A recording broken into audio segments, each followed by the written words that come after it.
Alliance Street for a distance of approximately 180 feet, as required in Chapter 21, Section 21-16 of the Codified Ordinances of Whitehall Township. Do I have a motion? I'll make the motion. Do I have a second? I'll second it. Comments or questions from the board? Anybody here for this? Yes.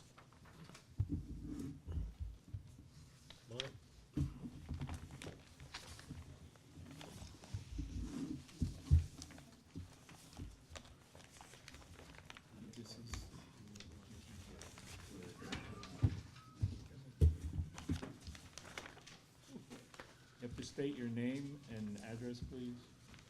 My name's Lou Rock. I'm with Lehigh Engineering. Our office is located on Riverview Drive in Wallaport. And with me is Keith Albright, the property owner. Yeah, my address is 3620 Briarwood Lane, Allentown.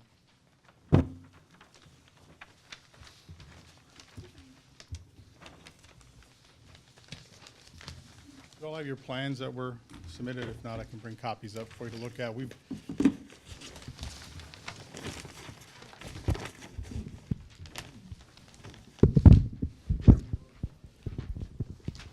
If I could, if you could look at the plans that you have in front of you, what we're here for is, this is along Reliance Street. There's a road that comes out Beach Drive to a cul-de-sac that was part of the Timbridge development that was completed years ago. This involves the corner lot that's located on the southwest corner of the intersection of where Beach Drive intersects with Reliance Street. Right now, it's a standalone lot there. There was a long history with this lot over the years as far as whether they were supposed to be consolidated with the apartment unit. It never ended up getting consolidated, and the owner of what's shown as lot 1 on the property came in to get a building permit, and he was told that he couldn't because it was supposed to be consolidated with the apartment, which at that time he owned the apartment. He no longer owns the apartment. He sold the apartment to Mr. Albright. So now we have two separate property owners. And the idea was, for what's shown as lot A on this plan, is to take that off of what was lot 1 and add that to the apartment, which right now the apartment is a non-conforming use as far as your zoning goes in this district. And the apartment building is about 8 to 10 feet off of the property line as it exists now between what is lot 1 and the apartment building. What we're requesting is relief on the installation of the curb and sidewalk for the portion that's lot A and the existing apartment building along Reliance Street. Curb and sidewalk would get installed for the duration of the curb return at the intersection of Beach Drive and Reliance down to where the property line is shown here as lot A with a crosshatch on it. Our reasons for requesting relief on the curb and sidewalk on this is that there's some significant grade differences between Reliance Street and the elevation of the apartment building. Right now, as you look at the plan, you'll see there's two driveways that actually access the parking lot for the apartment building. And what I have on this plan is there's cross-section views that there's 6 shaded lines there that are showing you where each one of those baselines runs up through. And you can see the grades of the existing ground versus the existing road along Reliance Street. And you can kind of see on those cross sections, you'll see a dashed line running. That would be your existing ground versus the cross hatching of what the ultimate road width widening would be and curb to the right-of-way line. And we're showing you the curb and the sidewalk elevations that basically, as you go through your ultimate road width widening, your curb and your sidewalk to the right-of-way line, you're basically raising an elevation of about 3/4 of a foot is all that you're raising in that elevation span. We've got about 10-foot drops from existing ground at the apartment building to the existing ground of the road. So there's a significant change in there, and then putting these sidewalks in is going to have to be ADA compliant with a 2% cross slope maximum on those grades. There's just no way to get those driveways to work to the existing parking lot and maintain that sidewalk cross slope. If I could refer you to the second page of the plan, there's some photographs there to give you a better illustration of what I'm actually talking about out on site. You can see the driveways that enter from the north side of the apartment complex as it grades up, and it kind of cuts across the slope of the grade coming up. It does not approach at a perpendicular off of Reliance Street. And if I could direct you to the middle picture on the bottom of the page, you get a look of the facing of the apartment building, and you'll see how there's steps that come down from the first floor of that apartment building, and there's a door there that leads you into what would be the basement of that building. To work in the grades of the road, we would be cutting into the parking lot. In all intent and purposes, probably putting in jeopardy the foundation of the building, because your driveways and parking lot's gonna end up being below the elevation of that basement level if we had to cut that in. If you look on the front page on sheet at baseline 5, it shows you basically where we'd be coming in. It shows the sidewalk, and I show a 5% grade where the driveway is, with a 33.3% grade above it tying into the existing ground. The first floor elevation is roughly a 406 elevation. That's putting our driveway with a 5% slope on it at about a 394 elevation. So we're down 12 feet with that driveway to the first floor. It's a pretty tight area and some pretty significant grade drops in here to try and fit the curb and sidewalk in. And that's the reason that we're in front of you with the request for relief on this part of the property. Where do you suggest that the pedestrians walk then? Since there isn't any sidewalks there on both sides. I know, because I walked that area, and you come around the 90-degree turn, there's nothing there, and this is what we try to do, is have, when things are gonna be put up, that we go ahead and say, okay, now's the time you have to put in your sidewalks. The way you're talking is, well, it'll never happen because it's Well, difficult. I would agree with you if we were building an apartment building there, but we're kind of tied to existing constraints. We're not adding, you've got one possible house that's gonna go on this corner, so we're not adding You just more said the traffic word here. Possible. Well, there's one, possibly, if you can get a building permit, we put one here, Again, there's but that's one possibilities house. along the road. And that's what I'm saying, though. Where do you suggest the pedestrians walk? The other side of the road's not any better, and you're going ahead and improving areas right now. And that's why, when we normally address these situations.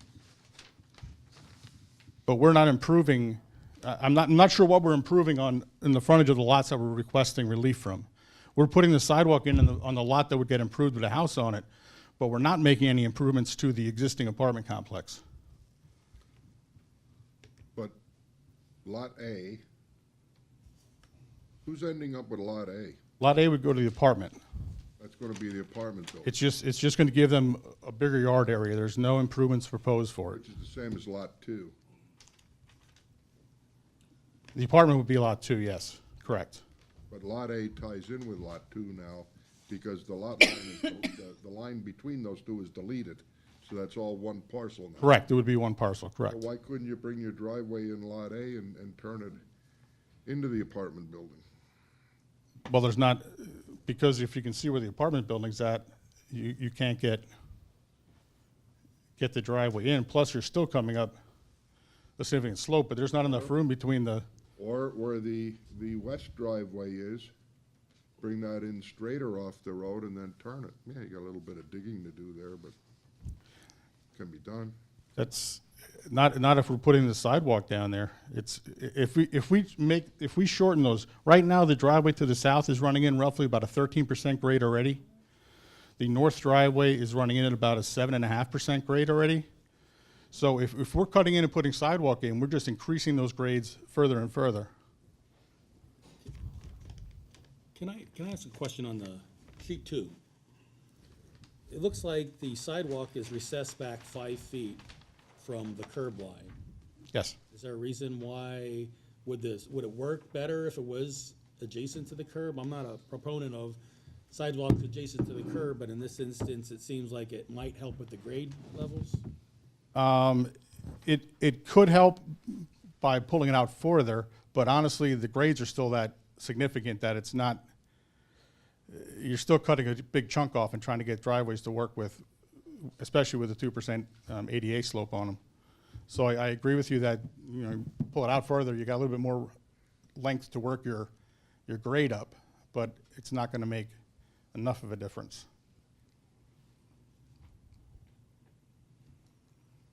And if it were to come out a little bit, what height of a retaining wall would be required?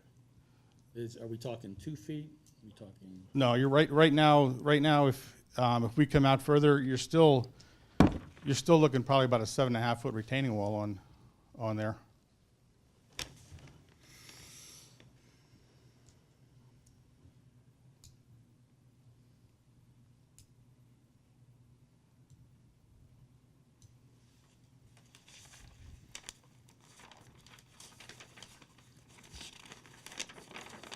You have families living in there you have families with children. I presume that. Families with children, I think one has a teenage son. How many units are in the apartment building? I'm sorry, were you done, Jeff? Yeah, I'm sorry, I didn't mean to. The bus stop there is at the corner, I would think. The beach. Would beach, yeah. Yeah. How many 5 units. apartments are in there? 5. 5 apartments.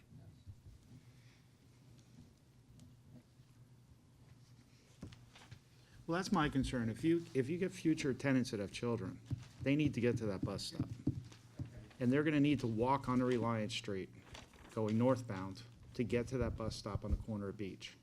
Without a sidewalk, they're gonna be in the street. Well, as the apartment stands right now, 3 of them are one bedrooms. One of them is a efficiency where it's no specific bedroom, and one is 2 bedrooms. So as it stands right now, realistically, one would be available for that possibility to happen. And if they're walking to Beach Street, they'd be walking across the grass out the back door to the sidewalk that we're proposing Mr. Fritz is willing to put in. And if I can add too, I only kind of got pulled into this a little bit because of up until about 3 months ago maybe, I didn't even know anything about this happening. They came to me and said, will you be interested in, over the years, whatever happened between him and building that lot and whatnot, I don't know. But they're saying, will you practically take, other than what I'm spending here, I guess, and whatnot, we would like to extend your property out and move your property line so that he can sell this piece of property. If this does not happen, he's not, from what I understand, he's not gonna be able to build a house there anyway. So pretty much, you know, I understand what you're saying, how sidewalks being there or not being there, how will they walk? But at the end of the day, if we don't do what we're proposing right now, there's not gonna be a sidewalk there at all, even from Beach Street down. You say that, however, Well- we as the board can force sidewalks in anywhere at any time. And this is usually when we do it, when there's gonna be some kind of improvement. Right. Now, normally, this isn't something that the board does, but at this moment in time, this is what we come across and we have to think about. Well, I guess that being said, then I guess that's something that needs to be addressed when, as you're saying, then it would be when I start up on, at the corner, I walk in the grass till I hit what probably was the beginning of Timber Ridge, is it called? Then they did a cut on a sidewalk across the street. They ended it after you cross Beach Street. And then there is no sidewalk from there, to my property, the next property, the following property, and all the way around to the park. I mean, it's not just, it's not just necessarily to say that I would have to put a sidewalk there at any given time. At that time, you'd be saying everybody and anybody from, if you're gonna say from that street all the way to the park is going to need to do it. I guess at that time, I'd be back here addressing my concerns that I probably can't do it very easily, you know? But we're not at that point right now. You're not asking my neighbor next to me, my neighbor next to him, and whoever owns all the woods that go to the park. I assume that's where everyone's going, to the park. It's not there now. I just wanted to go ahead and correct you to say, well, you're not I gonna understand get that you- sidewalks. I Again, understand you we can- as the board, we have the right to do that. I understand that. And like I said, that wouldn't be coming to me as one individual property owner. Let's say this doesn't happen. You're not gonna come to me as one individual property owner and ask that, are you? We You would can. come to the whole street. We can. I just want you to understand, it's not a matter of, this won't happen if I don't do X. Well, That's all. well, that being said, I guess that would be where we go. But I guess as it stands right now, what you're voting on right now, I guess, like you say, I guess we're offering this, the sidewalk up on where he wants to build his house, and that would be it, so. Unless you have anything else, I'd say we're. No, I think we've made our case, or answered questions if there are any more. Any other comments or questions? Thank you. Yep. Anything from the floor? Nope. Mr. Secretary, please pull the board. Commissioner Marks? No. Commissioner Ginder? No. Commissioner Swaniker? No. Commissioner Clary? Nay. Commissioner Warren? Nay. Commissioner, no, President Howard? No. Bill is defeated, 6 nays, 0 ayes. Public hearing and voting on resolutions. Resolution number 3054, a resolution authorizing the mayor to submit a grant application to Lehigh County for securing community development block grant funds for the 2019 application to the Department of Housing and Urban Development. Do I have a motion? I'll move. Do I have a second? I'll second. Comments or questions from the board? Comments or questions from the floor? Hearing none, Mr. Secretary, please pull the board. Commissioner Ginder? Yes. Commissioner Swaniker? Aye. Commissioner Clary? Aye. Commissioner Warren? Aye. Commissioner Marks? Yes. President Howard? No. The resolution passes 5 ayes, 1 nay. Resolution number 3055, a resolution for sewage facilities plan revision for new land development of Bruce Fritzinger located at 1313 Pennsylvania Street, Whitehall, PA, index number 190817. You see, I didn't say Mockingbird Lane. See that? Nice job. It was so tempting. Yeah. Do I have a motion? I'll move. Second? I'll second. Questions from the board? Questions from the floor? Hearing none, Mr. Secretary, please pull the board. Commissioner Ginder? Yes. Commissioner Marks? Yes. Commissioner Swaniker? Aye. Commissioner Clary? Aye. Commissioner Warren? Aye. President Howard? Yes. Resolution passes 6 ayes, 0 nay. Resolution number 3056, a resolution for sewage facilities plan revision for new land development of Marie Searfoss located at 717 7th Street, Whitehall, PA, index number 1921-18. Do I have a motion? I'll make it. Do I have a second? I'll second. Questions from the board? Questions from the floor?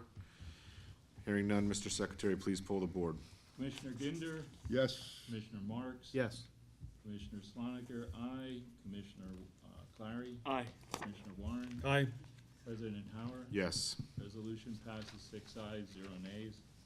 Resolution authorizing and directing the mayor to enter into a sidewalk maintenance agreement with PennDOT for the Cementon Bridge and to execute the application on behalf of Whitehall Township. Do I have a motion? I'll make that motion. Do I have a second? I'll second it. Comments or questions from the board? Yeah, I have one. Do we get paid to do this from PennDOT? No. No, this is, Oh, you get to pay them. Yeah.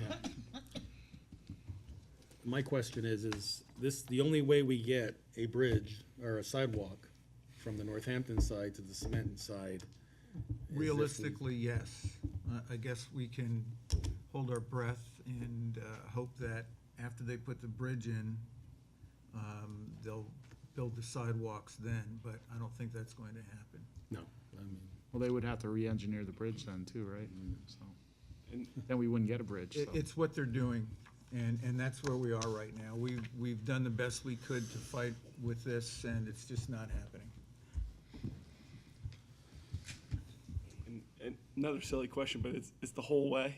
Like Northampton doesn't go halfway and halfway. I was gonna ask the question, it's like Northampton- sidewalk only to halfway like across the bridge? Halfway across and then. Northampton does the top and we do an underneath. the- Oh, okay. We spray it from the bottom. Yeah. Oh, you We walk from Northampton, you jump in, you swim across. That's the way it works. does the county? we alternate years with Northampton. Okay. That's the way that'll work. I think they'd go for like a rope, a swinging rope. It would take 3 ropes, that's the problem. We get Tarzan across. Nice. All right, so every other year. All right. Any other ridiculous comments? Not yours, mine. The rope idea was a ridiculous comment. Your question was great. Okay, thanks. You're welcome. Sorry. Didn't want to, lest anyone think I'm just making disparaging remarks about fellow commissioners who wear shorts to a meeting. I mean, Hey, shh, they don't know that. see, all you back there don't get the vantage point that we do up here. Yes. You are lucky. They all have They're not good-looking legs, I'll tell you that. They all have Hey, oh, I'm emergency just kidding. bags I'm up just here. Yeah. Keep that out of the minutes. Yeah, I'm sorry, this is being recorded, I keep forgetting. All right, yeah, sorry, thank you. Comments from the floor? Hearing none, Mr. Commissioner, please, or Mr. Secretary, please pull the board. Commissioner Warren. Aye. Commissioner Ginder. Yes, Commissioner Marks. Yes. Commissioner Clary. Aye. Commissioner Sloniker, aye. President Howard. Yes. Resolution number, Resolution passes 6 ayes, 0 nays. sorry, brother.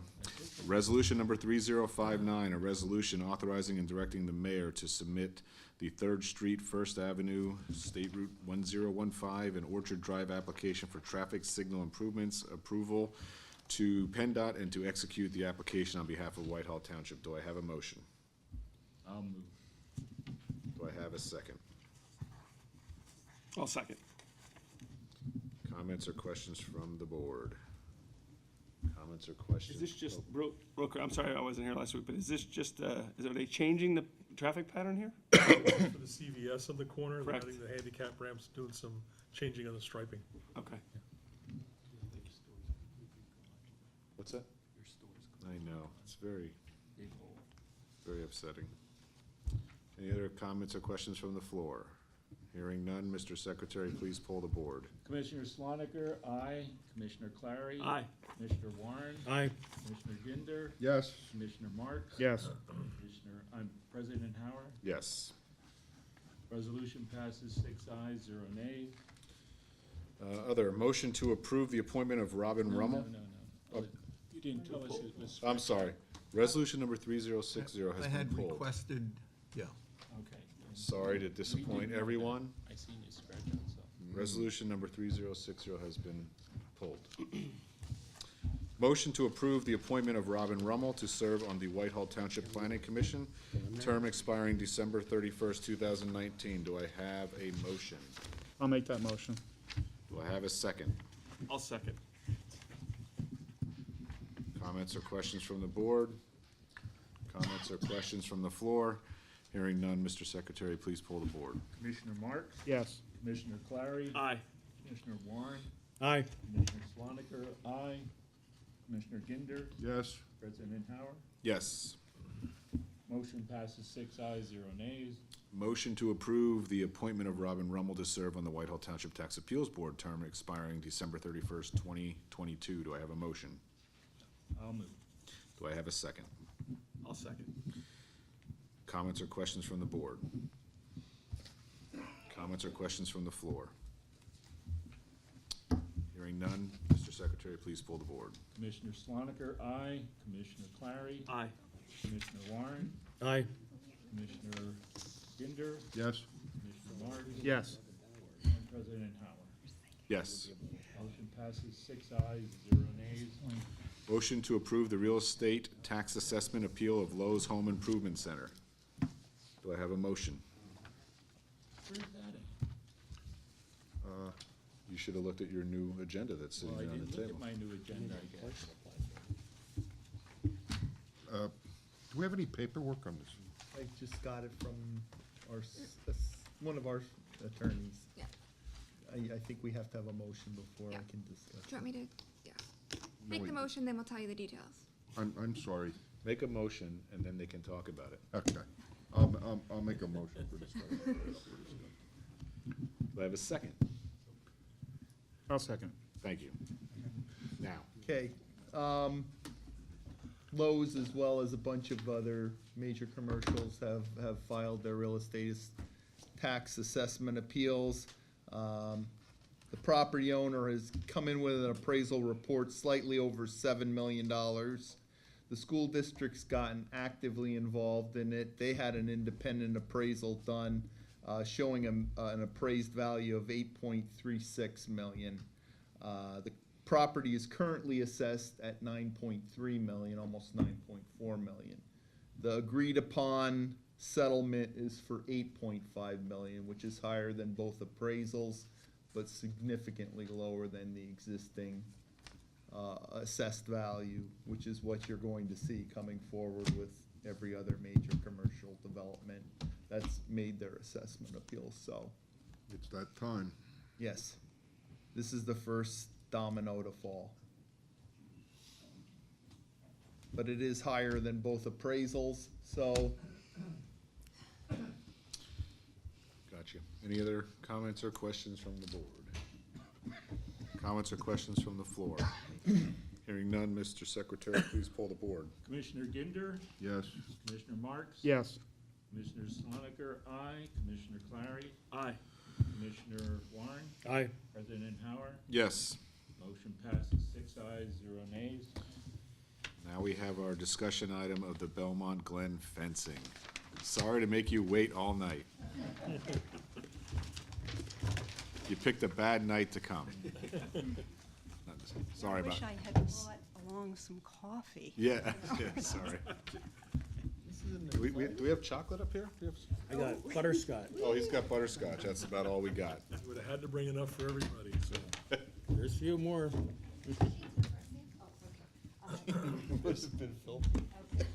Virginia Toten, B-I-R-G-I-N-I-A. Speak into the mic. I think It's hard that- to hear you right now. Yeah. Virginia Toten, B-I-R-G-I-N-I-A. Toten, T-O-T-I-N. And, 4320 Belmont Circle. Thomas Lindeman, Lindeman, 4254 Belmont Circle.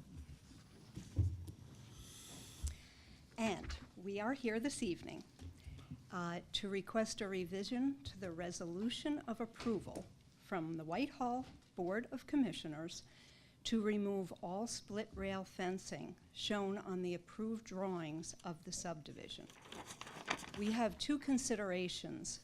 One is we feel there's a lack of need. The second is the prohibitive costs of maintaining the fencing. We received an email from Frank Clark, who is the senior engineer of Keystone Consulting Engineers, dated September 26th of 2018, as we wondered about the future of our fencing. So these quotes are from his email. There are no detention ponds on the property, as this area is designated a provisional no detention area, meaning there is sufficient capacity of a stormwater conveyance. And one of the things we've observed as the board is there is no pooling in our swale at all, even after multiple heavy rains. If I can interject, I think Mr. Clark shared this correspondence with the board, is that correct? Do you have a copy of this or no? September, we're. Yeah, because I know there was correspondence in it was January 18th too, This is what we have. from Frank. No, I don't know, that's not from me, I don't know where that came from. I don't know where this came from, but this is what we It's all- It come from our solicitor. Maybe. It was there to protect them from Yeah, going that, into the that swale. shows where the fencing line actually runs. I think that was a direct email back to you at the time. It was. Yeah, so that's, it wouldn't have been. It wasn't shared. It wasn't a There's letter the that was swale. addressed to the board, so. This is where the majority of the water comes out, unless there's overflow, and then it comes out. I have extensive pictures here if anybody wants to see them. I've been down there. Yeah, to continue. Show off the No problem. legs. We're exposed to that now? Yeah. It Yes. was from on the other Boston. leg earlier. This is also from Mr. Clark's email. The fence lines that appear on the approved plan were intended to provide two distinct purposes. The one fence line borders the walking path from Reliance Street to the park, and that's what you'll see on your drawing there. And its purpose was to keep people that were using the path from venturing into the private property of the association. Our board has noticed there's a very low volume of traffic on the path, so that is not a concern of the board. The other fence lines were intended to provide a warning for pedestrians from the calculated high water elevation for the 100-year storm event along our drainage swale. As per the plan, the association is required to maintain these fence lines. And then he goes on to say, if the association wishes to remove either of these fence lines, then come to the Board of Commissioners and speak to them. So that's why we are here this evening. If you can see too from your sketch plans, there's the pipe that traverses the entire property must be, it's taller than me. I could walk through it standing up. So it's probably 6 feet, 6-foot pipe. And we've never witnessed any water pooling anywhere in that swale area. So the fence is kind of, superfluous as far as anyone falling in water or any standing water. So that's why we're proposing to remove that fence. It's really not needed. It's not necessarily the pooling of water as much as when there are the heavy rains, that somebody would try to venture across and get caught in it. And again, it doesn't happen very often, but that's what I see as a problem here. And what they're talking about is identifying where this calculated high water elevation mark would be. And if some type of identification is required, we were wondering what alternate means the Board of Commissioners would consider acceptable, because our community really needs to find a lower cost solution for this fencing. My next sheet is all about the costs that we have had to maintain. The fence is just over 6 years old. It lines the walkway and the swale. There are 236 posts. The low-quality posts used by the builder have begun to collapse in increased numbers. And they're not pressure treated, correct? Correct. In the past year and a half, 13 posts have been removed and replaced, along with 6 rails, for a cost just under $2,000. There are currently 9 additional posts that need to be replaced and 18 more of questionable stability. The cost has become prohibitive for our small community of 26 units. Also, trimming around the fence post requires additional costs for our landscaping. And the fence placement has encouraged bushes and trees to grow where there was originally grass. And this foliage grows into and blocks the walkway, so we need, twice a year, we need to have a landscaper come in and trim everything back so that the walkway will stay clear. Questions? Yeah, can I ask this, ma'am? I have pictures, and you know where the small retaining wall area is? Yes. Along the cartway, the path. Would the association be willing to leave something like that in place as a barrier? Because imagine a child driving his bike down the path, going straight over the retaining wall and into the swale. Would you be willing to keep that split rail, go down the path to create a barrier between the path and the retaining wall in the swale area? Do you understand what I'm getting at? I do. Are you talking about like a small section of keeping When the? you first enter the development, is that what you're talking? Yeah, when you're coming down the path, you have the retaining wall right there. It's a very small area of retaining wall, but do you get where I'm going with this? If there's a kid riding his bike down there, he may not, you know kids. Navigate, yeah. Right, and just go straight off the edge, and then he's in the swale, you know. And it's a pretty good drop. I'd estimate it, at 3 feet or more? Approximately, yeah. So you could get a pretty serious injury there. To getting back to Mr. Sloniker's question too, I've been there since the inception when they built the development. There has never been, and I know I guess you have to plan for a 100-year storm, but there's never been water ever standing in that swale area. And the fence is not secure in that respect anyway, because it's split rail. I mean, anyone, a child or an adult could, easily traverse that.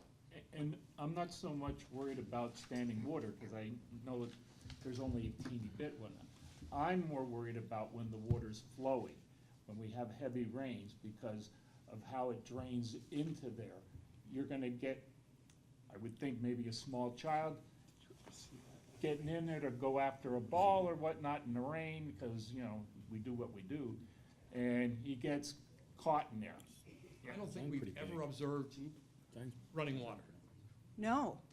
I- No, I've that's been the there 10 interesting years. thing. In the swale, there's grass. And whenever I've been out walking, even like right after very heavy rains, and there might be, like around our mailbox, there might be some standing water.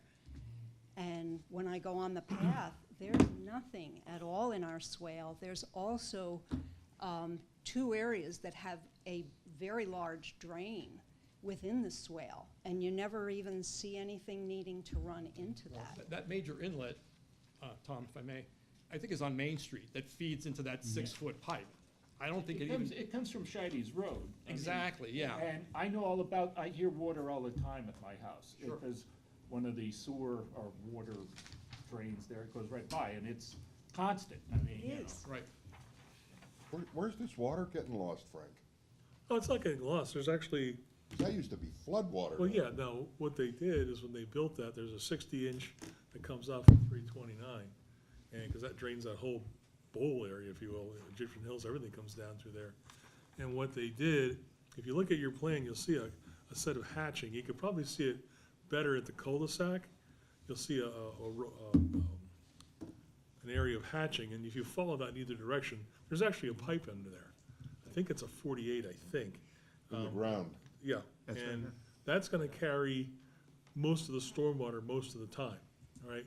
What that swale does is that it provides, if you will, for lack of better terms, more like a levee, where if that existing pipe that they put in that carries through the cul-de-sac and out at the bottom of the development, if that becomes overwhelmed or clogged, it'll carry out into the swale. And the swale's designed to take that 100-year storm. That's what you have to do by law. So, again, you're not gonna see a lot in that swale unless you have a really, really biblical event for the most part. Okay, and that's where we're hitting that 100-year storm. And it's not once in every 100 years, it's a storm of a certain duration and intensity. that's a 1 in 100 chance per year of happening, okay? So you're playing the odds when you hear that term, so just so you know. But the system was designed to carry most of the water coming off of Main Street most of the time in the new pipe. So you're not gonna see that in the swale. You're gonna see it in the pipe until it gets overwhelmed. Because we don't want water rushing down there all the time, every storm. You would've had rutting and whatnot, and just more of a nuisance than anything else. That's what we used to have. That's what we used to have down through Bernie's Field, sure, that was a mess down through there. And it kept moving, that was the other problem. Once you try to stabilize one area, the water would jump out and go somewhere Well, else. majority of this water is handled by the underground pipe. Correct. You know, like I said, my only concern would be the liability, well, it would be your liability. Even though that's private property, the children use that path to get back to the park. The interior fence that's behind your properties, I don't have a problem with removing whatsoever. I mean, that's private property, and if somebody goes in the swale when it's flooding, that's gonna be on you, the homeowners, not anyone else. The path up to the retaining wall, just so you create a physical barrier to stop the kids from going off that retaining wall into the swale. After the fact, I don't see a problem with it. That's just my opinion. But somehow this has to be legally written, that the township, because we required that We're during the no longer development process. responsible. And we're no longer responsible for, and the And I think attorney's that would have got, to come from our solicitor. and our attorney's gotta, Right. But we would ask for some relief with that fence, because it's really, it's overkill. It is. I mean, personally, that's how I felt about it. I And mean, it's becoming more and more cost prohibitive. and I could see that. I could see that. It really, I mean, it was, ultimately, it was probably a great idea, great concept. But, half of it's on private property. So as far as all of it's on private property technically, but each individual homeowner is responsible for, I guess a leg of it. Right. I don't see why it has to be there, other than that protection at that wall. That's just my personal but opinion. somebody's gotta pay for our attorney expenses in this. When this stuff's written up. It's $2,000 in the last 5 years that you spent on that, and there's 20 homes. Actually, the first 4 years of the fence, there were no problems with it. But then the posts that were put in have begun in increasing volume each year. 1 year we only had like 2 down, but then the next year it was 6. And then now it's 9 with 18 more just ready to fall. Do you know who the adjoining property owner is? Joe? No, I do not. Whitehall. Oh, Whitehall Township. Yes, and when that project was done, the developer, in lieu of recreation fees, gifted a small portion of that land adjacent to Egypt Park and made the township pay the fair market value above and beyond. And so part of that agreement with the recreation fees and everything else was to put a fence certainly on the park side. I mean, if the fence goes down on the park side, then we're responsible for putting up a fence if something's ever done there. But it was the agreement made with the township. He saved the developer, He was responsible to donate 1 acre based on the development size. And then in order to make a ball field, you needed another 3 acres. So the township paid for the other 3 acres to develop. and it the was ball. tens of thousands of dollars. Oh, it was many thousands of dollars, yes. Yeah, it was, so, No question. I'm just concerned about our liability on our side, Well, that fence isn't on the park not at the side. moment right now. Because if that ever got developed into a ball field, you'd have to have a better fence than this. Well, the'd certainly have to be a barrier, just because the grade change is You'd probably have an 10 or outfield 15 fence. feet. You'd have an outfield Right. fence, first of all. Yeah, I mean, you're talking about a 10-foot, Some type of 15-foot chain. drop-off. That grade is, that's a Right. significant grade. Right, absolutely. But I mean, Jeff, I don't think anything, just maybe the end of this fence abuts Whitehall property, just the very last post. And I don't even know if it goes that far, does it, Frank? Once you get through the zigzag on the pedestrian path, then the fence is gone. Yeah, Yeah. Once It it stops. levels out and starts heading towards the park, It is Right. no there's more. no fence at all. is that at the Angler Repose, that the drainage swell, or is it steeper than that? It's steeper than that. Again, it's the 3-to-1, you have to be able Anger to mow it. opposes gravity, and it's. Yeah, I mean, you're actually fine, it's very stable, it's a 3-to-1 slope, you have to be able to mow it. That's the limit we held, that's why it looks like it does. I think we're looking for the board's guidance too. Do you want us to come back with a specific proposal designating what specific fencing we're looking at removing, or?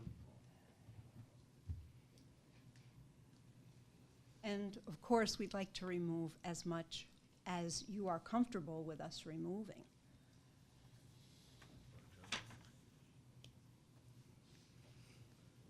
I know you can't give a blank check, but what, what's our next step? What would you like to see us do in terms of a proposal? Well, I think you've kind of laid out what you want to do here, is get rid of as much fence as possible, all right?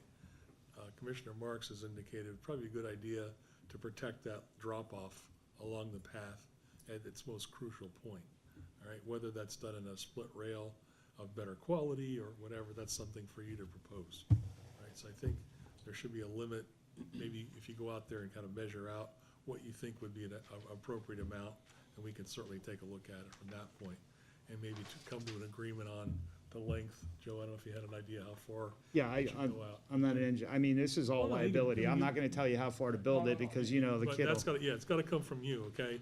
And then perhaps, I think, if you were to draft some correspondence to the solicitor saying, we'd like to get rid of all the fence, and we'll keep this one particular run along the swale for X amount of feet, and would that be acceptable? And then I think the solicitor could then respond to you, all right? And because it's a private development, and it's not, being looked at by the taxpayers, there's probably have to be an escrow account established, or you'd have to agree to pay the fees of the solicitor in order to come up with that agreement. Right. All right? And I think, Sarah, if you wanna jump in with the I'm looking at the map, yeah. rest of it that you might wanna talk about, what's to be expected? No, and one thing that was mentioned by Commissioner Ginder, I believe, was that the township would require an indemnification agreement to be signed by the association, basically saying by granting the authorization to remove the fence, which was shown on the plan, that if there were any incidents on the property, that the association would be responsible and not the township. And that agreement would be recorded in the property records, and it would serve to memorialize the agreement, and it would also, I guess, in an indirect way, be an amendment to the plan as well.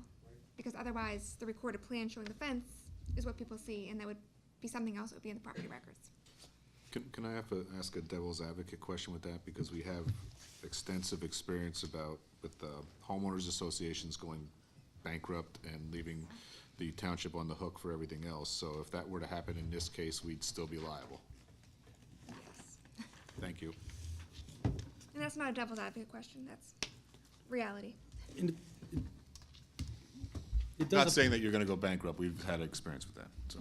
No. In fact, we just did a reserve study Yeah. for the purpose of making sure we have adequate reserves for, 30 years out? Yes. So, not that we'll be around in, or be aware in 30 years. I don't know about you. You have plans, huh?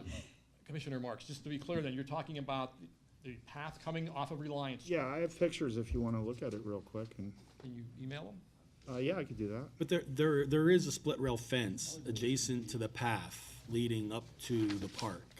It's like a double fence. There's a fence along the slope, top of the slope, and there's another, and how steep is that grade there? I don't think, Like, is that fence to keep people off the property? Well, I'm just looking at it here, Jeff, and the keystone block is 8 inches, so I'm looking at approximately 4 keystone blocks plus the top block. It's 36 inches, from what I can see right here. at the time when it came through, the developer, Mr. Zaworski, in order to make, I know, somebody happy or whatever, make the property more saleable, he wanted to eliminate the potential for people to just go wherever they wanted to off of the path. And that's why he had a fence on either side of that path. Right? And I think there may have been some discussion, protection of the neighbors, things like that, but generally, people seem to stay on that path if they're using it at all. So, again, that was the discussion at the time, and that's what he offered, to say, well, put a fence on either side, and that's what he did. It's totally separate from the swale fencing. That was just another accommodation that he put in there because there was some concern at the time that are you gonna attract kids or whatever to come into people's backyards and whatnot? And maybe, like this, the fence would be somewhat of a guide. Anybody can certainly crawl through a split rail fence, but that was the compromise at the time. That's exactly what Mr. Zaworski related to me. It was to funnel the kids basically from Timber Ridge that wanted to Correct. get to Egypt Park. Right. Literally a cattle chute Correct, yeah, to keep them on that path and not cutting through people's property. right. We said no to electrification. That was a good idea. And it's actually beneficial to you, because you don't want the kids going through your No, absolutely, properties. absolutely, yeah. We want them to get in the habit of using that path rather Right. than Right, coming exactly. And if they're on their bikes, they'll probably stay on the path for the most part. Yes.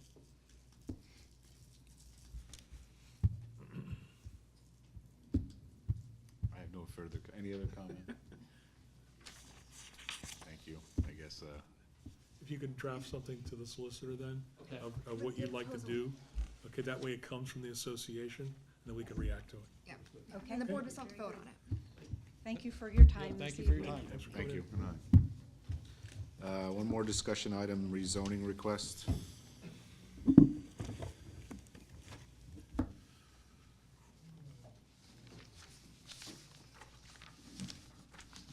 Hello, everyone. My name is Mickey Thompson. I am the Chief Operating Officer of Pennsylvania Venture Capital. With me is David Hart, who is the Vice President of Land Development. And we have with us Nemo Kapoor-Attia, who is the owner of Whitehall Manor. And we also have her lovely daughter, Priya, who is also with Pennsylvania Venture Capital. And we are here asking for a rezoning request. I believe the next phase of this, after we introduce it to the township, is for it to be moved to the legislation committee for review on the particulars, and at some point we'll be back before you if it's looked upon favorably here. But just in a ballpark sketch, not to take too much time, we have two pieces of land. It's owned under two different properties. One is right behind the municipal building on 3305 Municipal Drive, and we also own, or equitable owners of 3101 MacArthur Road. Both of those properties are attached, coterminous, and we have a plan to develop that property for 55 and older housing instead of being in a typical manor-style setting in a large institutional building. The one facet that we do not have with our elder care is independent living units. So we have prepared essentially single-family homes on about 30 acres of land. And Mr. Hart is going to you what the style homes would be. They'd be anywhere from 560 to 1,000 square foot single-family homes. They would be owned and operated by Whitehall Manor. It would not be under an HOA. This would not be something that would be sellable items. We would be holding on to them ourselves. And part of the idea is to allow the residents to age in place. We would provide certain a la carte services to them, including meals and cleaning and other sundry services until such time as they are unable to cope and live independently, in which case we would hope and they would transition to Whitehall Manor or one of our other assisted living facilities.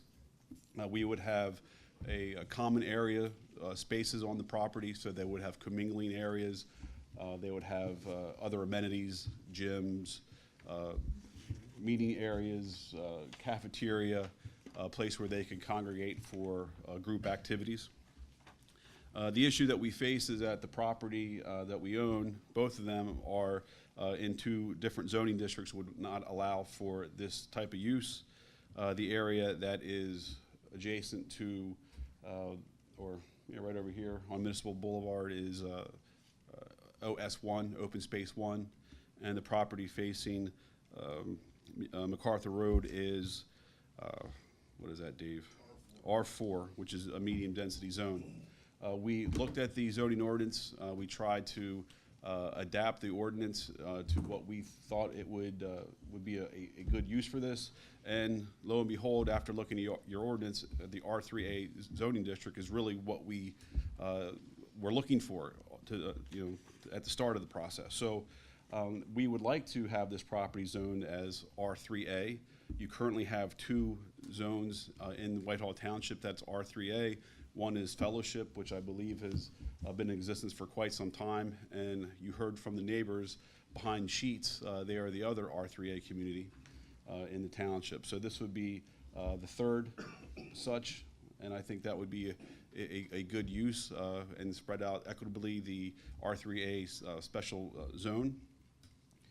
We do have some amenities with the property that would allow us to grant access to the township to come through the property so that police and emergency vehicles, I'm looking at the northwest quadrant of the property, they would have access to take emergency vehicles, police, ambulance, whatnot, out to MacArthur or Lehigh Street, so they wouldn't have to wait for the light on MacArthur Road, which I know has been a problem with the township.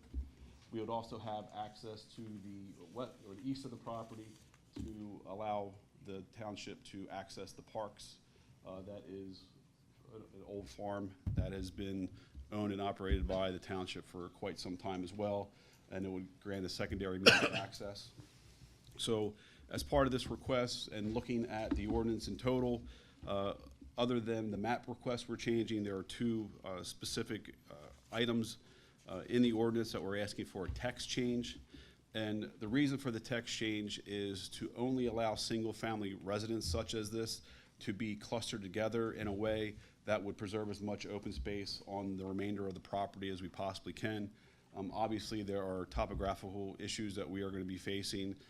There's elevation changes, there's a creek that runs through the property, there's several large boulders that we would like to have remain in place to improve the aesthetics.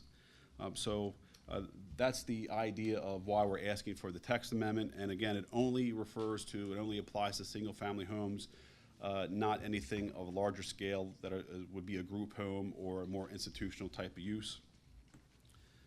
The one issue is right now the ordinance requires 40 feet from the right of way of any public street or from any boundary of the tract. We're asking for 15. Again, that would allow us to put the properties a little bit closer to the property boundary, but also allow for an emergency access lane for fire engines to go up the western side of our tract between the cemetery and between the houses that we propose to build. And that because of the nature of the 55 and up community, we actually see this as being older than 55. The market we would think would be 65 to 70 years old. We would like the parking areas to be as close to the front door of the residences as possible, and the R3A ordinance as it is now doesn't allow that. So instead of 25 feet from a private street or access drive, we would ask for 20 feet. Again, it's not that large a difference, but all the roads in the area would be private. It wouldn't be, we wouldn't request that the township take it over. This would be all operated and maintained and plowed and landscaped by the company that would be running the facility. The last item that we're asking for in regards to the text amendment would be instead of 20 feet in between buildings, we'd ask for 10 feet in between buildings. Again, the reason is for allowing us to cluster the homes together and not have such large spaces between the properties, which would allow us to build on more of it. We're trying to keep as much impervious coverage down as we possibly can, while also allowing for the public street or the private streets and walkways and all the paths there. So that's what we're requesting. We're certainly here to answer any questions. We're just asking at this point for the township to forward this on to the legislative committee. Once we would go there, I believe we would, if looked upon favorably by the legislative committee, there would be a draft sent to the Lehigh Valley Planning Commission for their review. And after all that is done, we would be back before the township asking for approval of the amendment to the R3A zoning ordinance. Any comments, I have questions? a question. Sure. On this print we were forwarded to, you talk about 3101 MacArthur Road. But the print I have, 3101 is the cemetery. Yeah, we have a plan right now that is before the township to subdivide the tract. There's actually, and we just discovered this, Proposed Lot 2 shows 3855 Lehigh Street.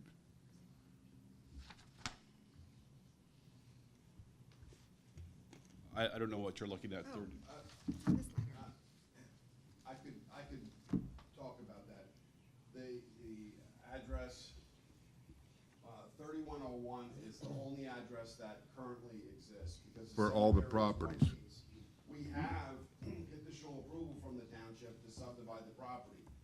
When that's subdivided, this piece here will have a new address. That will get the new But address. For your agenda tonight, that address does not exist. Gotcha. And that's why the request is under that. So you're using the cemetery address basically at this time? Yeah, we have to. Because it's the only address that exists today Got legally. And actually, if you look at the tax records, in the county, this tract has 2 parcels that are identical, only because the cemetery has a tax exemption on it. And so the county created 2 tax parcel numbers for the same parcel for that reason. Obviously, once we were to purchase it, that would go away, and this would be a taxable with the benefits to the township. Anything else? The open space zoning, there's considerable floodplain there, and that is proposed for R3. What's the advantage of taking floodplain and? We cannot develop in the floodplain, nor would we request to develop in the floodplain. That will all be protected. And that's why we're looking to cluster the units together. And the big push with this particular market here is we're looking to build single-family dwellings. We don't want to build townhouses, we don't want to build large buildings, all of which would be permitted in the R3A, but our focus is on single-family dwellings. And so this is all on-street parking then? No, we have a driveway in front of every unit, and the zoning ordinance, the way it's written, we have to provide 1 car for every unit, and, you know, a certain number for employees and maintenance staff and that, and so we have that. In addition to that, we're providing little parking areas for guests to come. If somebody comes to share a lunch with somebody, they'll have a place to park. So if a car is parked in a driveway, it's not encroaching on a walkway It because? is not, no. Because you are asking it to be squeezed? We're asking it just, again, as an amenity to the residents that would be there, having a 40 or 50-foot walk with groceries at an advanced stage isn't something that's a desired thing. In this township, I've always been concerned about dead-end cul-de-sacs. And this is a massive dead-end cul-de-sac. It would be great if there was some connectivity to Municipal Drive, that if there's ever a major emergency, that there's more than one way to get onto the property. We have planned an emergency access that your police department can use on a regular basis, fire department on a regular basis. So if there was a major emergency, we have a way out. But it's a private thing. It It's comes not onto it's the- not, a resident wouldn't be able to go northbound, Correct. get onto the property. That's correct. It's not for general public use, it's there for emergency. And we do have another easement that's going to be between the cemetery and our property, that, Yes, we have an easement in place, so you can come off of this road and basically come out the driveway of the cemetery. And we have an easement for that in place. And we would give those rights to the township also for police and fire trucks. Okay, you purchased this land, correct? we purchased 1 tract. We're the equitable owners of the cemetery tract at this point. And I'm a little confused then. To me then, unless you're using it as a cemetery, you would be paying taxes on this land. Yes or no? I don't know. We could keep it as open space if we desire to, but that's not our desire. So you, right now, are in the position of not paying any real estate taxes? Hold on. The cemetery now pays taxes on essentially the buildings that are there, as per Lehigh County tax records. Okay. The remainder of the tract is in some act that, 319, so there's no taxes being paid on that, or diminished taxes. Even though you aren't a cemetery? Well, once we purchase it, we're equitable owners Oh, now. you didn't purchase We hadn't purchased it yet. Okay. Once we buy it, That's all you're I right, need to know. we're on the hook. And I guarantee you, once we file the deed, about 30 days or so later, we're gonna be getting a letter from Lehigh County, telling us that, we have a choice of how we are to proceed. And obviously, we wouldn't be proceeding with running our own cemetery. We'd actually be enjoined by the cemetery itself by not competing with them, and we wouldn't be allowed to, as a deed restriction, put our own cemetery in place. So right now, you just have the rights to That's correct. do something, but you haven't purchased. Haven't purchased it yet. And we have a plan before the township that we haven't executed yet, which has a subdivision in place so that once all the tumblers lock in place, we'd be able to then just purchase it. We'd own both lots, in legal ownership, and then we would go forth with any type of development plan that we would have. Okay. How wide are the cartways on your plan? 24, 25 feet. Okay. See, the problem that we've come across in the path with, not this development, but similar developments is, what happens 30, 40, 50 years down the road when your corporation dissolves and these are sold out as private parcels, or, I understand it's not gonna be an HOA, but you have every right in the future to sell this because you're not an HOA. These could be sold separately, and then it reverts back to the township, and now we have a cartway that's not adequate. It's not like one of our public streets. It's one lot, there's no subdivision proposed. If ever, 50 years from now, Yes. somebody would want to sell one of these individually, they'd have to come to the township and say, hey, can we have subdivision? And they would have to meet all the ordinances of the township. So they would have to widen the cartways, they would have to whatever. Yeah, the So township basically- could choose not to take the roads if they didn't meet township requirements. And if the roads aren't built to township standard Yeah. for public roads. And again, this is R3A, so this really is for what we call a continuing care retirement community. This is one asset or one aspect of it that we can't do at Whitehall Manor right now because we have the institutional building that's there and we have the parking. There's just not room to really put independent living units there. We do at our Hellertown facility have independent apartments there, and that's not what we plan. That's not what we envision here. And there's no shell game here because what we're asking for is only for single-family homes, not for apartments, not for townhouses, not for twins. That's why we worded it this way so that you're protected in the future from a plan coming in here that has a big high-rise that's 20 feet away from the property boundary. That's not the intention. So the streets, they're large enough then to accommodate the fire trucks and everything? Yes. Without any problems, because I see what you're showing here, I can't tell the radius for when you're Yeah, turning. this is a conceptual plan. If you were to approve the rezoning, we would have to go through the whole land development, and we would have to prove that out with the fire truck turning radiuses and aerial trucks and everything, and that would all be planned at some time in the future. Bless you. Thank you. It's cold in I'm gonna ask because it never hurts to ask. East of the property, I mean, you're well aware of what we're doing here on the municipal complex. And one of the sticking points that we've always had was emergency access to the property if something catastrophic would happen. For instance, Municipal Drive was shut down at MacArthur Road. We're building a police facility here. We certainly want to get police cars and rescue units out on the street. Is there any means? We've planned for that right at this location. No, I understand that to get to your complex, but what I'm looking at is an apparatus to get from Lehigh Street to the back of our municipal complex. You'll be able to come right through the development, right to the back of your complex. Or we have an easement, you can go right through the cemetery. We'll be constructing a driveway that would get you right there. So there would be two access points from Lehigh Street through our property to get to the back of the township municipal complex.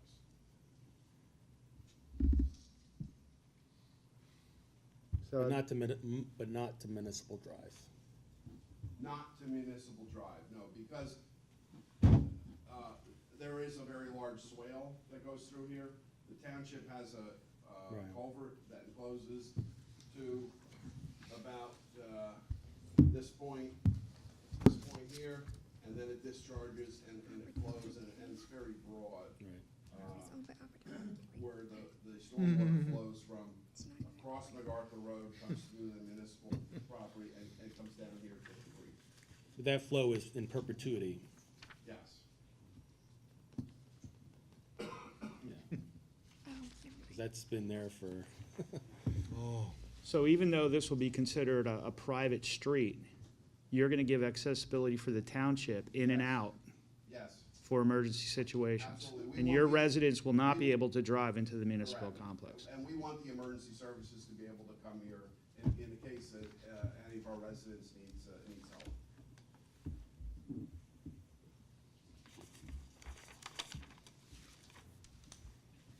And as this is a conceptual plan, just so, yellow looks menacing, I understand that. But I think we're at like 6 units an acre. You know, we have a total of like 30+ acres. So, I mean, we're not over densing, you know, we're not trying to put, and if we were to build one big unit like we have at Whitehall Manor, we would have, commensurate density And with what did that. you say, 600 to 1,000 square feet? Yeah, they're basically? single-family, So one-story. these are like homes. cabins almost, some. We have a word, we call it cottages. Okay. You know, and again, it's a transitionary place, not something that a 25 or 30-year-old couple that wants to start a family would want to move into, but who are a little bit older, the children have left the nest, they can't afford or can't physically maintain a single-family 2-story home. They want to move into a single-family home with handicap accessible doorways and entrances that allows them to ambulate around the premises without fear of injuring themselves or hurting themselves. That's what we're really looking at. That's where we see the market going. And you know, quite frankly, I don't think a lot of people who are in that market want to move into an apartment building. So we're trying to give them maintain independent life as much as possible with their own home, that they can landscape and they can do all those different things. Yes, we're going to be mowing the grass. Yes, we're going to be taking care of the streets. We're going to be doing all that. But you know, they still want to have a feeling that this is home. And we think that's very good for their mental health as well as their physical health. And we're right down the street when they're not able to do that any longer. So that's why we're not selling these as single-family units. We're not working some scheme where they buy in and we hold their money, and we're not doing any of that stuff. We're going to rent it out to them. So we control the property, and there's going to be none of those shenanigans afoot. Quick question, if I may. Through what method would you guarantee that you would be using this property only for 55 and older residents?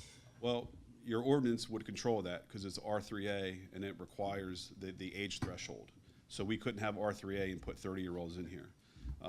Secondly, again, we're not in that market of just trying to for younger people for this type of home. And quite frankly, I don't know too many kids that would want to move into a home like this if they're going to be starting a family anyway. So your ordinance protects the township.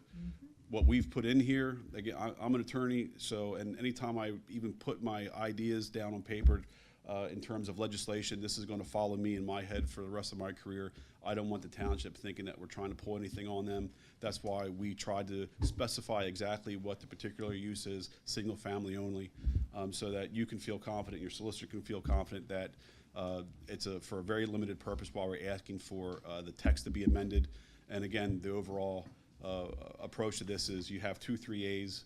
They're both built out at this point. Where else would you have a unit like this or the acreage like this that could be converted to 3A?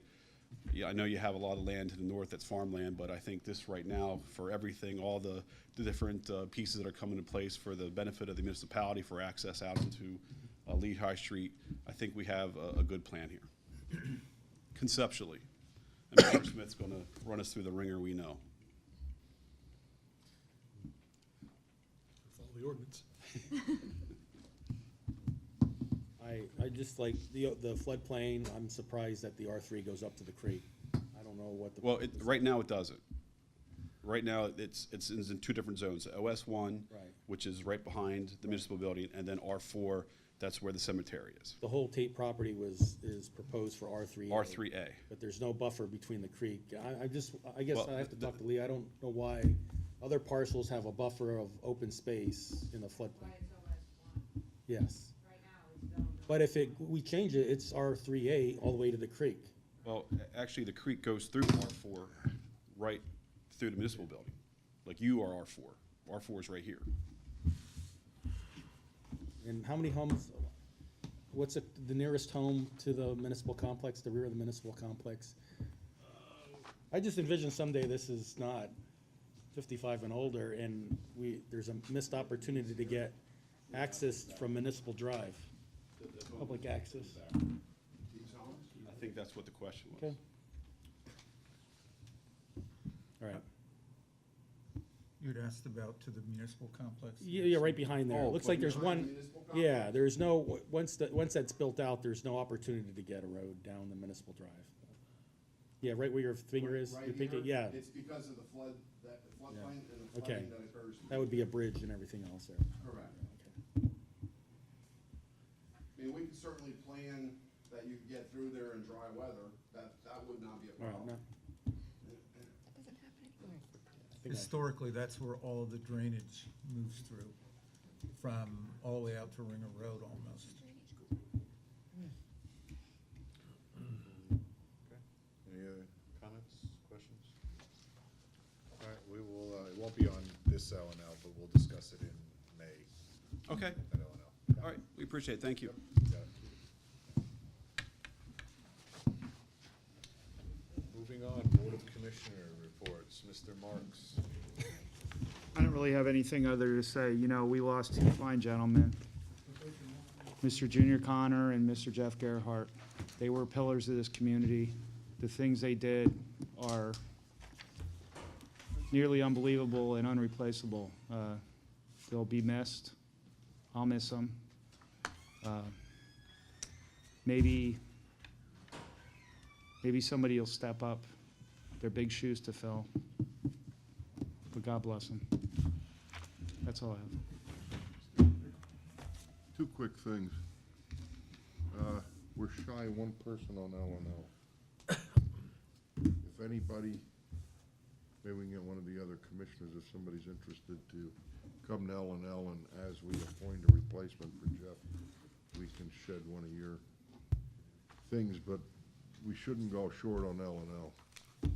It'd be reasonable to have somebody with experience on there. as Well, opposed to- yeah, rather than if you appoint somebody with no experience, they're completely lost on L and L, so if somebody wants to think about that, coming up. The other one, last thing I have is the the retaining wall on Lehigh Street. Where are we at with that? We own it. Have they ever given us a deed? Has there a survey been done by the state? The state didn't do a survey, we did a survey, and we have all the. We weren't supposed to. No, what the agreement was, from what I recall, is that we, as the mayor said, we own it now. And the agreement was that, I think, over the next 20 years, if the wall rotates, which leans more than 4 inches, then the state has to participate in its repair. So in order to protect ourselves and to know where the wall is today, we surveyed it, put markers out on, physical markers on that structure. So, you know, maybe in 5 years, we'll go out and take a look at it again and see if it's moved. The agreement we had in Allentown that afternoon at PennDOT's office building was the state was supposed to provide us a survey. Was We're the talking agreement about that was ownership, made. Frank. We're talking, Yeah. where does the wall physically sit? Who owns the land the wall sits on? They deeded that over to the township. Well, we know that, but Do we have a deed? I know the right-of-way was transferred, they did that. They basically said, here, this property's yours, and we had no say in it, it was just given to us. Well, that's what we were questioning up here for the last 2 years. Number one, the state was supposed to do the survey as of the agreement that was done down in They might PennDOT. have- I'm not certain, they might have done the horizontal survey on the ground, because they condemned a piece of property that the wall sits on. They have that property, they then gave it to us. We weren't part of the negotiation with that, they just said, this is Because- yours. The only print we ever saw that, nobody could decipher it. Okay. Remember, were we told sat it in was the a back hand- room? We were told it was a drawing.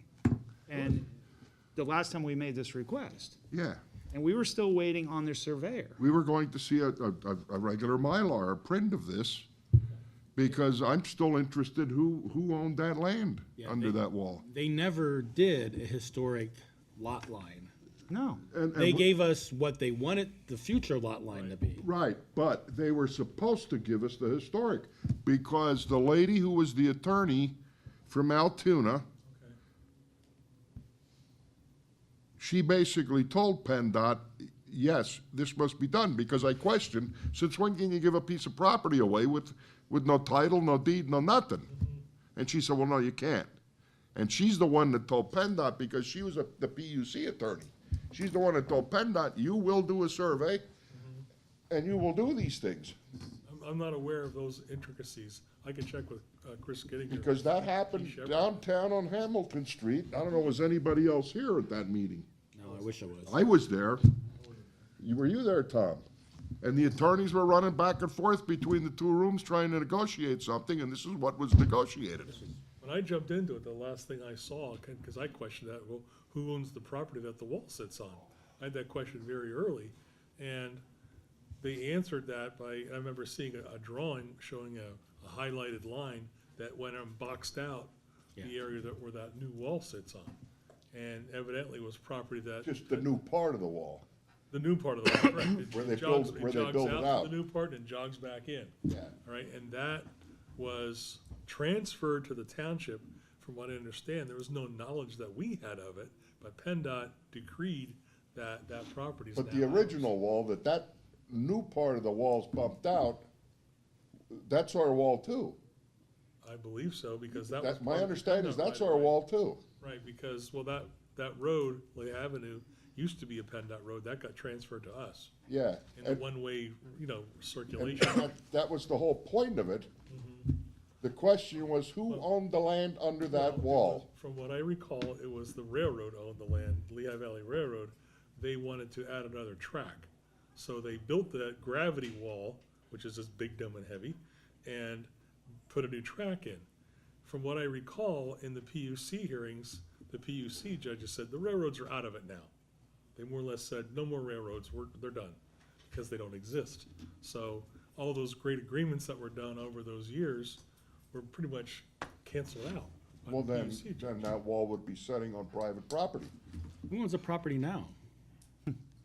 That's our question. Who owns the property adjacent to that wall, The new wall sits on? the railroad property? That is Trestle Redevelopment Partners LP. And the PUC wouldn't bring them into it because they're not a municipality or a railroad or a utility or anything else. That's a private. So the PUC wasn't interested in who owns it now, simply because the PUC doesn't delve into the privately owned land. And that was the point of contention.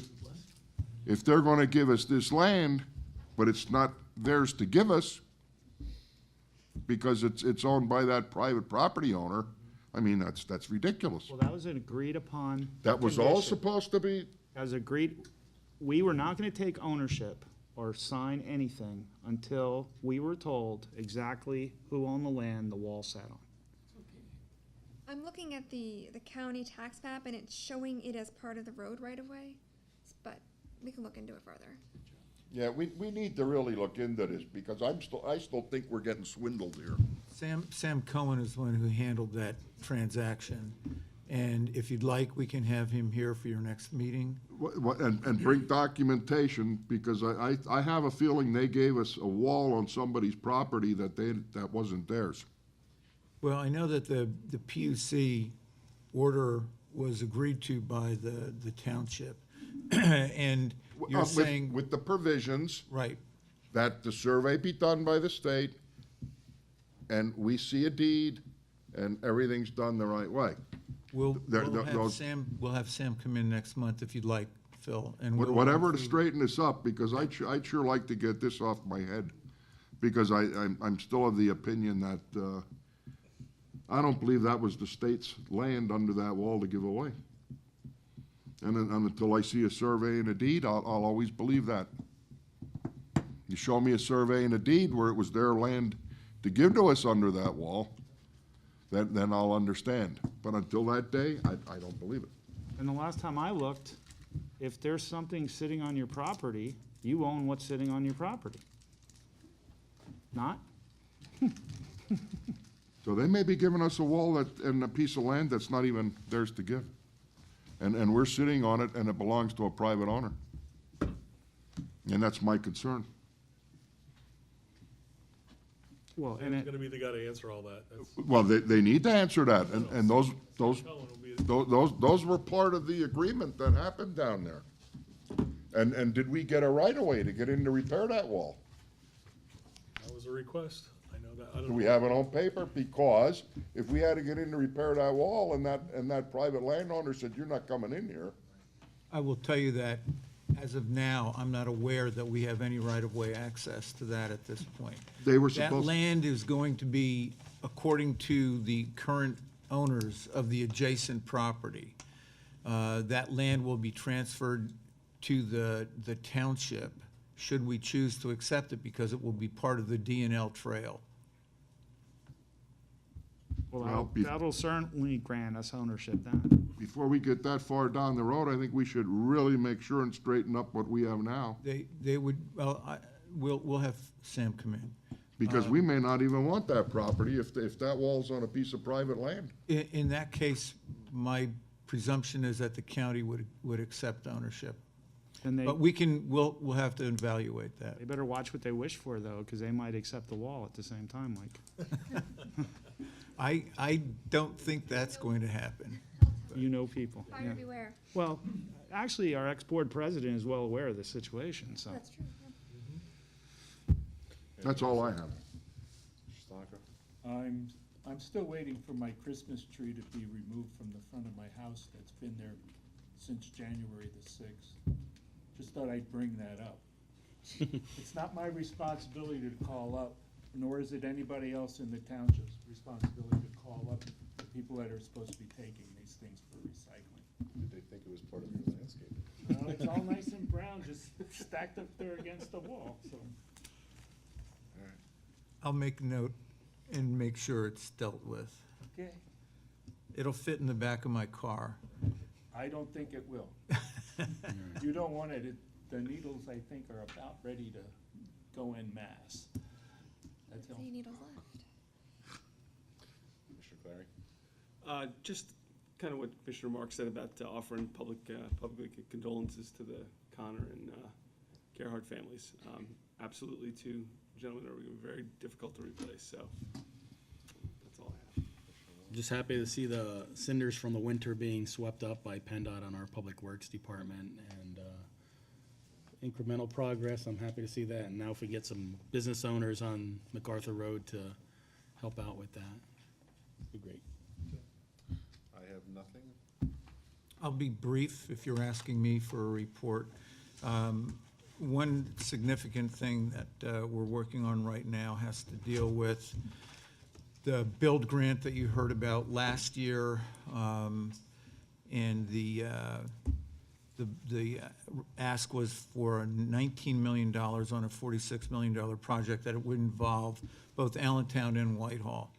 And the region did not win that grant. This year, we're finding much more interest. And one of the things that happens as a result of this project, if it gets extended as it's planned right now, there would be a trail for bicycles that would go all the way up to Race Street. There would be a one lane in each direction road that would come from Allentown. And the current plan shows it going to Wood Street and ending there. I'm now a member of the Joint Planning Commission, well, no longer the Joint Planning Commission, the Lehigh Valley Planning Commission, and at a recent meeting, we reevaluated that project, and I made it known to the PennDOT reps and the Planning Commission members that in fact that project would close Wood Street effectively. There would be no way to access Fullerton Avenue. And as we continued to evolve the conversation, it became clear that in fact that was the case. We were going to wind up seeing Wood Street closed down. At this point, there is a preliminary decision from PennDOT to look at the alternative of moving Wood Street farther north as it approaches the Legion property, and it would exit onto 3rd Street, Fullerton Avenue at Park. That'll take away a considerable amount of parking from the Legion, but with the closure of Wood Street and some available property to the south that wouldn't be included in the exit ramp, there would be an opportunity to provide additional parking in there.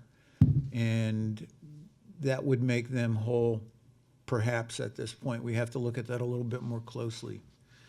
But in terms of PennDOT interactions, that was a significant understanding that they came to recently. So we're trying to get that worked out as we move forward. There were thoughts about moving it up, traffic up Kimmett, up Monday Lane, and in every instance, it just didn't make any sense. So we'll see where we go. The ultimate alternative, if Wood Street doesn't work, at this point, looks like it would be directed up to Grape Street, and at that point, they would do significant improvements to that intersection. But I think right now, their preferred access is to oppose Park Street. We'll see where we go.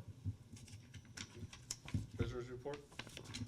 We had a very busy month last month. People in Whitehall Township anxious to pay their taxes. So it was a good month for us there, and otherwise all was well. Okay, so we'll go into executive session. We'll take a motion to adjourn. I'll make the, We're not gonna. Yes. It's a personnel matter. Motion? Bill? I'll make it. Thank you. Thanks, everyone. Hey, how you doing? I don't believe that, but whatever. Is there any chance I can get a copy? Yeah. You'll get a grilled cheese when you get I think he's sleeping. He's not responding to my The text. economy. We should have a snack bar here. Which is good. Yeah, oh, yeah. Especially if they're on attitudes and nasty. Get the snack bar, just the bar. I'm gonna go have a drink. Some, not all. Every once in a while you get a stinker, but you know what I'm saying? For the most part. Yeah, oh, no, there's good. You always get that guy. Especially because it was very. I worked till like 11:30 last night. You know how good trading it. Oh, yeah. Hey. I'm excited. I need to go get access between this hour and this hour. Oh, wow. Because I'm like, that means I can't work. Can't work, sorry. Big noise problem, forward and park.